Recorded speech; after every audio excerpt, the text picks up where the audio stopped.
या ठिकाणी दाखल झालेले आहेत आणि त्या सुद्धा या परिस्थितीचा आढावा घेतायत। आपण जर खाली बघितलं चित्र तर या गावातले सगळेच नागरिक आणि त्याचबरोबर परिसरातले सुद्धा समाज बांधव मोठ्या संख्येने जमायला सुरुवात झालेली आहे आणि त्यांच्याकडून सुद्धा ह्या आंदोलनामध्ये सहभाग नोंदवला जातोय। मोठ्या प्रमाणात घोषणाबाजी केली जाते। दुसऱ्या बाजूला ही जी पाण्याची टाकी आहे त्या ठिकाणचे सुद्धा आपण हे लोक जे आहेत गाव ग्रामस्थ हे बसल्याचं आपल्याला सुद्धा या ठिकाणी पाहायला मिळत आहे। त्यांच्याकडून सुद्धा जोरदार घोषणाबाजी केली जाते। यातल्या काही जणांशी आपण बोलणार आहोत।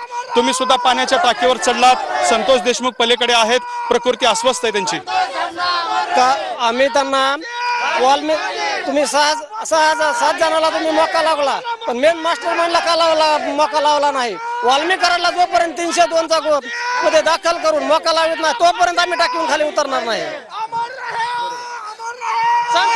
तुम्हाला तुमची काय बोलणं आहे? तर आपण जर बघितलं तर इतरही काही नागरिक या ठिकाणी आहेत, त्यांच्याशी आपण बोलणार आहोत। बर, काय सांगाल तुम्ही? बर, ठीक ठीक ठीक पवन, काय सांगाल? तिकडे अस्वस्थ आहे प्रकृती, तुम्ही इकडल्या टाकीवर चढला। धनंजय भाई यांची प्रकृती खालावली, त्यांना चक्कर येत आहे म्हणून ते झोपलेले आहेत दुसऱ्या टाकीवरती। एकूण मागणी काय? मागणी आम्हाला न्याय भेटला पाहिजे, एवढीच मागणी आमची। न्याय भेटला पाहिजे ही अशी मागणी आहे आमची, असं ते सांगतायत। तर हे बघा, पुढे एकदा आपण ते चित्र बघूयात। धनंजय देशमुख हे अस्वस्थपणे त्या ठिकाणी पडले असल्याचं आपल्याला पाहायला मिळतात। खाली गावकरी जमलेले आहेत आणि एक मोठं तीव्र आंदोलन जे आहे ते या ठिकाणी करतात। पोलीस पाण्याच्या टाकीवर चढायला सुरुवात झालेली आहे। पोलिसांकडून पाण्याच्या टाकीवर चढण्याचा या ठिकाणी प्रयत्न आहे, मात्र दुसऱ्या मजल्यावरून वर चढण्याची जी शिडी आहे ती शिडीच धनंजय देशमुखांच्या सहकार्याने काढून टाकलेली आहे। त्यामुळे पोलिसांना त्या ठिकाणांवर चढता येण्याची शक्यता दिसत नाही। पोलिसांकडून या ठिकाणी वर चढण्याचे प्रयत्न आहेत आणि शिडी जी आहे ती मागतायत, मात्र संतोष देशमुख यांचा दुसरा सहकारी वर यायचं नाही असं त्यांना या ठिकाणी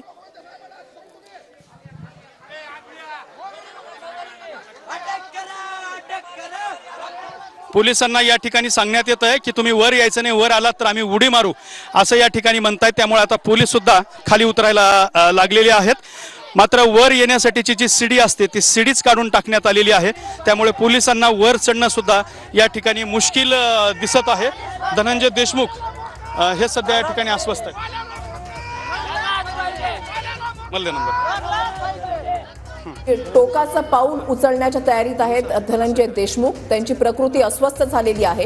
टॉवरवरून ते उडी मारणार होते, मात्र त्या ठिकाणी पोलिसांचा मोठा बंदोबस्त, त्याच्यामुळे ते पाण्याच्या टाकीवर चढलेले आहेत। या परिसरामध्ये या 2 पाण्याच्या टाक्या आहेत। एका पाण्याच्या टाकीवर धनंजय देशमुख आणि त्यांचे सहकारी चढले। लोकांनी वाचवायचे, तुम्हाला आणखी राजकारणीच वाचवायचे, गुंडच वाचवायचे असं का? एवढ्या खाली येऊ दे।